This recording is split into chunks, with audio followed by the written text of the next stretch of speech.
Grace and peace to you. I'm Reverend Joe Cailles, the pastor of Peakland United Methodist Church in Lynchburg, Virginia. Today is Wednesday, July 19th, 2023.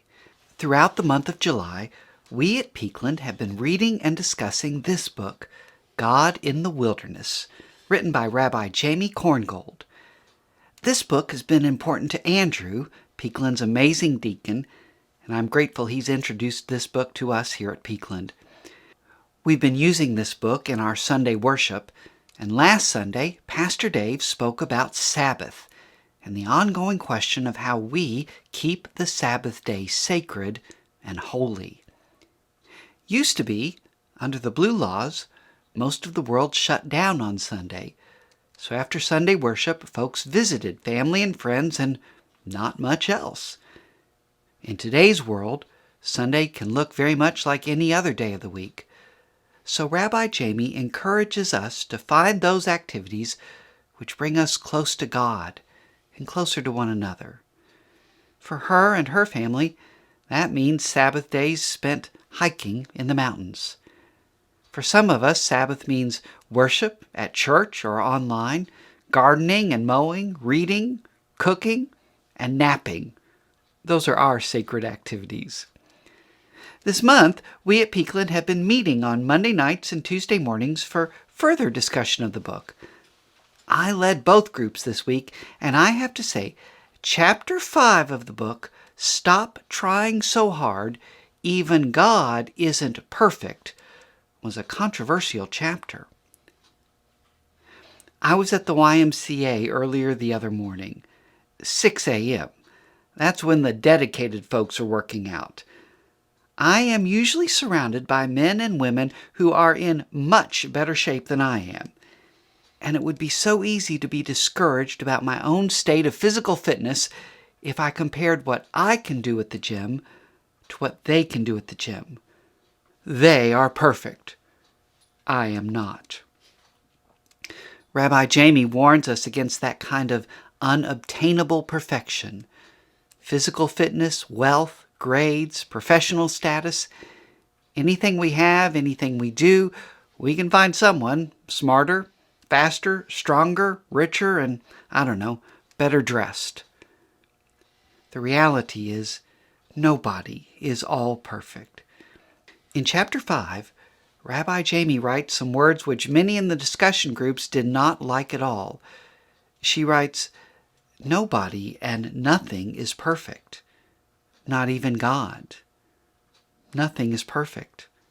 Not even God."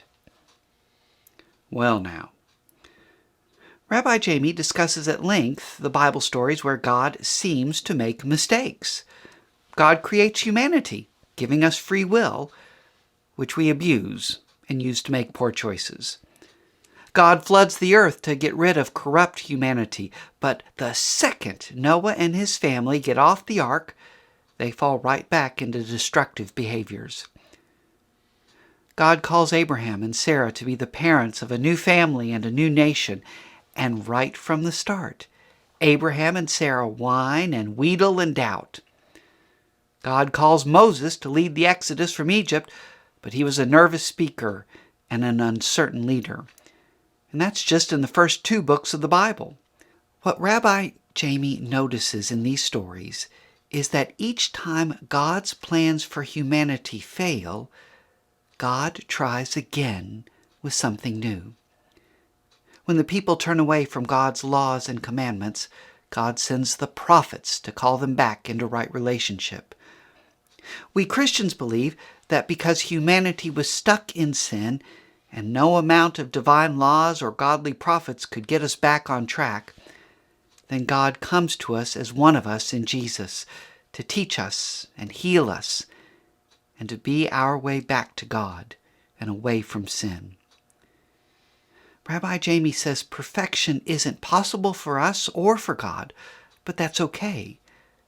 God is resilient and determined to love us come what may, and that's something we can achieve. In the face of setbacks and trials and our own messy imperfections, we are to be resilient and determined to love each other and our neighbors and strangers alike, come what may. Now, we United Methodists have our own ideas about perfection. John Wesley, who started the Methodist movement nearly 300 years ago, wrote that perfection is possible in this life. We can love God and love each other perfectly if we surrender ourselves completely to God, if we let ourselves be a leaf on the river of God's will, carried forth only by God, then we can be perfect. John Wesley never claimed perfection for himself, and I, for one, am far from being always and everywhere perfect. But I do know there are some times in life when we do follow God's will completely, when we forgive one another, when we are generous with our time and our talents, when we are advocates for peace and justice, when we are out in the creation and let ourselves feel awe at the wonderful works God has made. Those are the perfect moments. So in the days to come, take a walk outside. Give thanks to God for the perfectly imperfect trees and plants and streams that you see. And give thanks to God for your own perfectly imperfect self. Thanks be to God.